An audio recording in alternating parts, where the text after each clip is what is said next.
we begin here in Hong Kong, which is reeling from some of the most dramatic scenes it has seen in years. In the past few hours, tens of thousands of protesters have faced off and clashed with police in the city's central business district. Authorities fired tear gas and pepper spray, with the city's police commissioner calling the demonstration a riot, although a senior superintendent insists that authorities have been as restrained as necessary. Concerning use of force, I believe that if our officer is not encountering some threat that they are probably may suffer from serious bodily harm, or even our officer think that their life is being threatened, I don't think our officer has any necessity to use any kind of force. The violence has forced lawmakers to postpone what is at the heart of these protests, a debate on a bill that would allow fugitives or suspected criminals to be extradited to China, a bill that many fear could be abused. Now, Ivan Watson and Matt Rivers are both close to Hong Kong's Legislative Council, the epicenter of today's unrest. And Ivan, let's go to you first. We know that there has been this ongoing clearance operation by police in riot gear. What's the latest on that? Well, they've succeeded in pushing the protesters back from the headquarters of the city government. But look at the scene here on Queensway, which is one of the most important arteries in the city, just a few blocks from the headquarters of the government. You have riot police out blocking the road. They have, in the last couple of hours, pushed protesters back that are in the distance there in front of one of the city's most posh malls. And then I'm going to spin around, and I'm on a traffic overpass, by the way, Christy, that normally cars would be moving over. Instead, you've got throngs of protesters and bystanders here. And on the other hand side, look at what the police are facing. Thousands of additional protesters standing here in defiance, denouncing the city government for their introduction of this controversial extradition law. The police in this area effectively surrounded by the protesters. Now, a lot of what I'm seeing here reminds me very much of the Occupy sit-in movement that we saw nearly 5 years ago on these same streets. One of the differences is the age of many of the protesters. Some of these people are 20, 21 years old who say they were children at the time of a nearly 80-day sit-in that took place in these streets 5 years ago. And now they're getting their first taste of civil disobedience here. The protest movement we've seen on Sunday was massive. You witnessed it. There were more than 1 million people out in the streets marching peacefully against this law, organizers say. That's roughly 1 in 7 Hong Kongers. The city government said, we don't care, effectively. We're going to move forward with this legislation, and you simply don't understand the law. And here's the end result, a much more radical reaction that has resulted in clashes in the streets of the city, and we simply don't know where this test of wills will take Hong Kong next. Christy. Ivan, thank you. Let's go to Matt Rivers, also standing by in the area, the flashpoint of these intense protests earlier today. And Matt, we heard from Ivan getting this sense of deja vu about what happened here in Hong Kong 5 years ago with the outbreak of the umbrella movement protests, kind of repeating itself, but in a much more intense way today. But another big key difference, the opposition to this legislation, much more widespread. What are you hearing?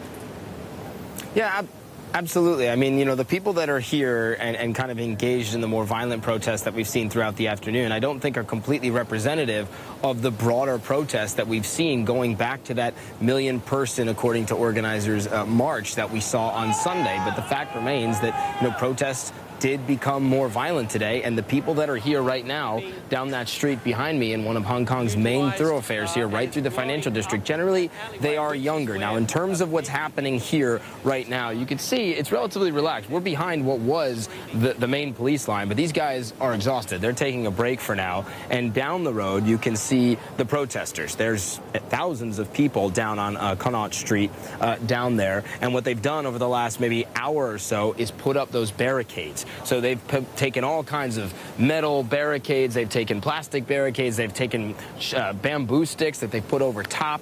And so clearly what seems to be happening here is that side is gearing up for this side to try and move them out at some point. You could call this maybe the eye of the storm, Christy, the calm before the storm. The police are not going to let thousands of people stay there forever. And so the question that we have, Ivan mentioned a test of wills. Well, the test of wills in the immediate future here is, when do police decide to do something about all those people that are down there? And when they decide to do something about it, what does that look like? And your thoughts on the police response? You know, the Hong Kong police, they called the events, the action by these protesters, the young people who gathered around the Legislative Council building as a riot. What warranted them, gave them a reason to move in with tear gas and pepper spray and rubber bullets and water cannon? Well, what they're saying, the justification is that they got stuff thrown at them first. They say that people were trying to get into the Legislative Council building. They said that protesters were throwing stuff at them. And in all kinds, these situations, often, Christy, it's chicken or the egg, right? It's who did what to prompt the other side. And ultimately, we're never really going to know for sure, because the protesters are going to say, no, it wasn't prompted. We didn't deserve it. And the police are going to say, well, we didn't do it for no reason. The protesters started throwing stuff at us. So ultimately, we don't know exactly what's going to have started it. But that just illustrates the tense situation here. You know, yes, it might be relatively relaxed right now, but all it takes is one thing, one brick thrown, one sound that might sound like a tear gas canister, even though it isn't, that gets people going here. It really is a tense standoff, and we're not sure how it's going to play out through the overnight hours here in Hong Kong. A very tense standoff, and all this taking place right next to the Legislative Council building and near the central business district of this major international financial hub. Matt Rivers reporting live for us. Matt, thank you. Now, throughout the day, we've been talking about how young many of these protesters who were out in force today are. Many of them, in fact, were children during the umbrella movement in 2014. With the government now forced to cancel Wednesday's legislative session, pro-democracy legislator Claudia Mo gave an impassioned speech in front of the crowd. Take a listen.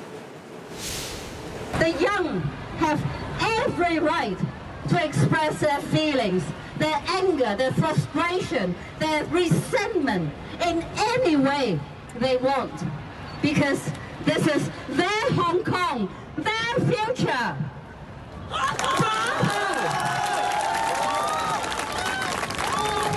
Now, guys, at the end of the umbrella movement, didn't we say we will be back? And now we are back! And that was Hong Kong legislator Claudia Mo speaking earlier today. And Claudia Mo joins us now live. Claudia, thank you for joining us. I want to get your reaction to events this day, the protest and the police response. Your thoughts? Oh, it's a proud and sad day for Hong Kong. Proud because we see this display of people power, and in particular the display of young people power, and sad because the police try so hard to conduct this clearance of our youngsters. To call that a riot is a sheer exaggeration. You can tell the absolute majority of the protesters were peaceful, the demonstrators, and they didn't do anything except for sitting down and blocking the road. And we do condemn, the Democrats at the legislature condemn the police for employing excessive force, abuse of force. They didn't need to apply that much force on the young. I mean, 1905, I would say, up to 95% of the crowd today were aged under 25. And that's why you call it a sad day for Hong Kong, because of the police response to those very young protesters today. You also said it was a proud day for Hong Kong. This was before the police moved in on the protesters. That was when, you know, before that operation, you delivered that emotional message to protesters saying, we are back. and tears seem to come to your eyes. What were you thinking? What were you going through when you uttered those words?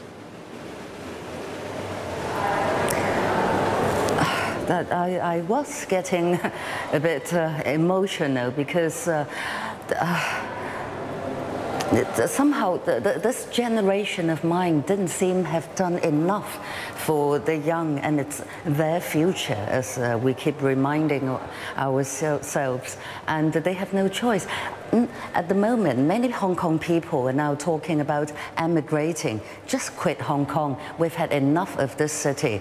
Destination, well, Canada, UK, US, Australia. But what about those young who just can't afford to go, right? And why is this city deteriorating so much? We're being pushed to the brink of precipice, and there's no salvation. Look at the arrogance or the stubbornness as expressed by this Carrie Lam.